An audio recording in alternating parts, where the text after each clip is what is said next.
RJ Sohel ভূত radio station 99.91, যেখানে ভয়, অজানা আর সম্পূর্ণ অস্বাভাবিক ঘটনা নিয়ে আমাদের সম্প্রচার চলে।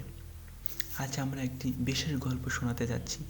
এই গল্পটি হতে পারে শুধুই মাত্র আপনাদের জন্য। চলুন তাহলে কথা না বাড়িয়ে আমাদের মূল এপিসোড শুরু করা যাক। গল্পটি মূলত যেভাবে লিখে পাঠিয়েছে আমাদের মাঝে, আমি ঠিক সেইভাবে আপনাদের পড়ে শোনানোর চেষ্টা করব। আসসালামু আলাইকুম সোহেল ভাই ও প্রিয় শ্রোতা বন্ধুরা, কেমন আছেন আপনারা সবাই? আশা করি ভালো আছেন ও সুস্থ আছেন। আমিও ভালো আছি আলহামদুলিল্লাহ। আমি আপনাদের পছন্দের শো ভূত রেডিও স্টেশন 99.91 এর একনিষ্ঠ ভক্ত মোহাম্মদ জাকির লিখছি সিলেট বিভাগ থেকে। আমি আপনাদের মাঝে আজ হাজির হয়েছি আমার নিজের ঘটনা নিয়ে।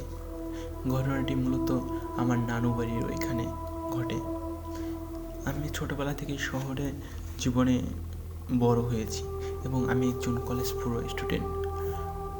একদিন আমাদের শীতের ছুটি, আমাদের সব পরিবারের নানু বাড়ি যাওয়ার উদ্দেশ্যে বেরোই এবং নানু বাড়ি ওইখানে যেখানে বিস্মিত চিরকালীন চাদরে ঢেকে থাকা বিশাল সব পাইন গাছ দাঁড়িয়ে আছে। মনে হয় সকালবেলাও ওইখানে সূর্যের আলো ঠিকভাবে প্রবেশ করতে পারে না এবং যেখান থেকে ভৌতিক সব সংকেত, বাচ্চাদের কান্না এইসব শোনা যায়। এই ভৌতিক সংকেত কেবলমাত্র মধ্যরাতেই জীবন্ত হয়ে ওঠে, আর আপনি এমন কিছু শুনবেন যা শোনার কথা আপনার নয়। ফিসফিসে কান্না, অন্ধকারে কোনো কিছু নাড়াচাড়ার শব্দ। কেউ কেউ বলতো এই পাইন গাছের ওইখানে মৃতদের কণ্ঠস্বর ভেসে বেড়ায়। এটি নিছক গুজব মনে করতাম আমি। এটি গুজব মনে করলো আমার মধ্যে এক কৌতূহলের জন্ম নেয় যে ওটি কি নিছক গুজব নাকি লোকে মুখে ছড়ানো এমনি কথা আর কি। ওইটা আমার মনে এক ধরনের কৌতূহলের জন্ম নেয় এবং আমার ওই রহস্যটা জানার জন্য এতটাই আগ্রহ ছিল যে আমি ওইখানে যাবার সিদ্ধান্ত নিই। যে ভাবনা সেই কাজ। একটা হেরিকেন নিয়ে আমি ওই পাইন গাছের ওইখানে যাবার জন্য রওনা দিই এবং পাইন গাছের ওইখানে পৌঁছে কিছুক্ষণ পর একটা অদ্ভুত কিছু লক্ষ্য করলাম। মূলত এমন কিছু লক্ষ্য করলাম যা আমার শোনার কথাই ছিল না। ওই সেই ফিসফিসে কান্নার শব্দটা, আর তার কিছুক্ষণ পরেই রাত আনুমানিক 1টা বাজতে একটা হিম ঠান্ডা গভীর কণ্ঠস্বর ভেসে এলো, স্বাগতম। এবং তার কণ্ঠস্বরটি মনে হচ্ছে চারদিক প্রতিধ্বনিত হচ্ছিল। রাত 1টা, নির্জন এলাকা এবং আমার হাতে হেরিকেন নিয়ে আমি যথাসম্ভব চারদিক দেখার চেষ্টা করলাম, কিন্তু তেমন কাউকে দেখতে পেলাম না। কুয়াশার রাতে চারদিক আচ্ছন্ন অন্ধকার পুরা, এরকম মনে হচ্ছে যে ওইখানে কেউই নেই। মূলত রাত 1টা গেলে ওইখানে কেউ থাকতেও পারে না। গ্রামের লোক রাত 8টা-9টার ভিতর দিয়ে এরা মূলত ঘুমিয়ে পড়ে।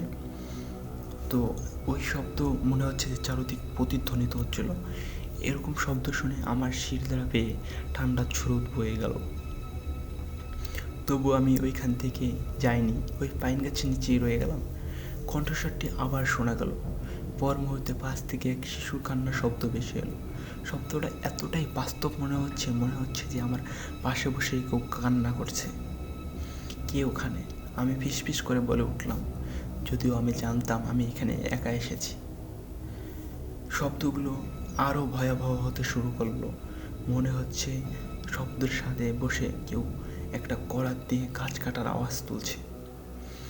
আমি ভয় পেতে শুরু করলেও আমি ওইখানে থেকে যাই। মূলত আমার কাছে রহস্যটা জানা এতটাই আগ্রহ ছিল। আমি জানতাম যদি আমি ওইখান থেকে চলে যাই তাহলে মূলত আমি রহস্যটা মূল কাহিনী জানতে পারবো না। তখনই একটা ফিস শব্দে শোনা গেল, তুমি কি জানো কেউ তোমার উপর নজর রাখছে? আমি আতঙ্কে চমকে উঠলাম। তারা আমার নাম ধরে বলছিল যে, তুমি কি জানো জাকির, তোমার উপর কেউ নজর রাখছে? তারা আমার নাম কিভাবে জানলো? এটা সম্ভব নয়, এটা একটা কাকতালীয় ব্যাপার। আমি নিজেকে বোঝানোর চেষ্টা করলাম, কিন্তু শব্দগুলো কিছুতেই থামলো না। হঠাৎ শুনতে পেলাম তো ওই শব্দগুলো আমাকে বলতেছে যে তোমার পিছনে তাকাও জাকির, আমাদের কেউ আছে। আমার হৃদস্পন্দন দ্রুততর হতে লাগলো। ভয়ে থাকা শরীর নিয়ে আমি পিছনে তাকালাম, কিন্তু কুয়াশার ভেতর তেমন কিছুই দেখতে পেলাম না। ওই কণ্ঠস্বরটি এবার আমাকে বলছে যে তুমি আমাদের দেখতে পাচ্ছ না, কিন্তু আমরা জানি তুমি আমাদের দেখতে পাচ্ছ। কণ্ঠস্বরটি বলল।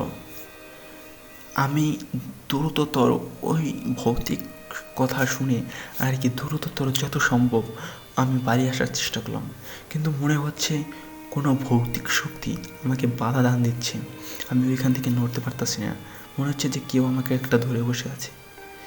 সেই কণ্ঠস্বরটি এবার আরও জোরে শোনা গেল।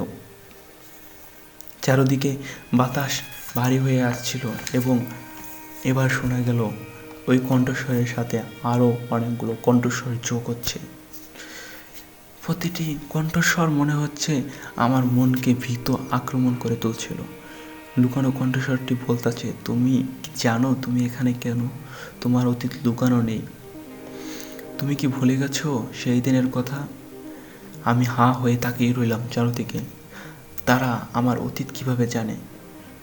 বছর কয়েক আগে আমার এক ছোট ভাই ছিল, একটি দুঃখজনক ঘটনায় সে মারা যায়। কিন্তু কণ্ঠটি যেন সেই পুরনো স্মৃতিকে টেনে আনার চেষ্টা করছে। তুমি তাকে বাঁচাতে পারতে, একটি কণ্ঠ ফিস ফিস করে বলে উঠল। তোমার ভুলের জন্য সে মারা গেছে। আরেকটি কণ্ঠ যোগ হলো। এবার আমি চিৎকার করে বলে উঠলাম, থামো, এটি সত্যি নয়। কিন্তু কণ্ঠস্বর যেন আমার চিৎকারের প্রতিধ্বনিত করেছে, চিৎকারের প্রতিধ্বনি করে উঠল যে ওইগুলো আর কি। আমি অস্বাভাবিক ঠান্ডা, অস্বাভাবিক ওই সব কণ্ঠস্বর শুনে অস্বাভাবিক নিজে ঠান্ডা হয়ে আসছিলাম। আমার চারপাশ আরও ঘন অন্ধকার ঘন হয়ে আসছে, যেন আমি অন্য জগতে প্রবেশ করতে যাচ্ছি এরকম মনে হচ্ছে আমার। বুঝতে পারছেন যে ওই রাতে আমি একটা অত শব্দ আর আমার পুরনো সব অতীত এরা জানে। আমার অন্য গ্রহে মনে হচ্ছে যে আমি অন্য গ্রহে চলে যাচ্ছি। এবার একটি পরিচিত কণ্ঠ ভেসে এলো। কণ্ঠস্বরটি শুনে আমি চমকে উঠলাম। এটি আমার ছোট ভাইয়ের কণ্ঠস্বর। ছোট ভাইয়ের কণ্ঠস্বরটি আমাকে বলল, তুমি আমাকে কেন ফেলে চলে গিয়েছিলে? কণ্ঠস্বরটি আমাকে জিজ্ঞাসা করলো আর কি। আমি কণ্ঠস্বরের ওই জিজ্ঞাসার উত্তর দিলাম যে আমি তোমাকে বাঁচানোর চেষ্টা করেছিলাম। কান্না জড়িত কণ্ঠে বললাম। কণ্ঠস্বরটি জবাব দিল, তুমি মিথ্যা বলছো, তুমি জানো এটা তোমার দোষ। আমি মাথা নেড়ে বললাম, এটা সত্যি নয়। পাইন গাছের চারপাশ থেকে এবার মনে হচ্ছে সব কণ্ঠস্বর বর্জন করে উঠল এবং সব কিছু মনে হচ্ছে যে আমাকে গ্রাস করে নেবে, এরকম একটা অদ্ভুত পাইন গাছগুলো এরকম করে উঠলো আর কি। কিন্তু ঠিক রাত 1টা বাজতেই হঠাৎ কণ্ঠস্বর শেষবারের মতো শোনা গেল। ওই কণ্ঠস্বর বলল, সব কিছু স্বাভাবিক হয়ে কণ্ঠস্বর শেষবারের মতো বলে গেল আমাকে আর কি, আমরা আবার আসবো জাকির, তুমি তো জানো এই কাহিনী এখানে শেষ না। এগুলো বলার পর কিছুক্ষণ পর নিজে নিজে চারিদিক স্বাভাবিক হয়ে যায়।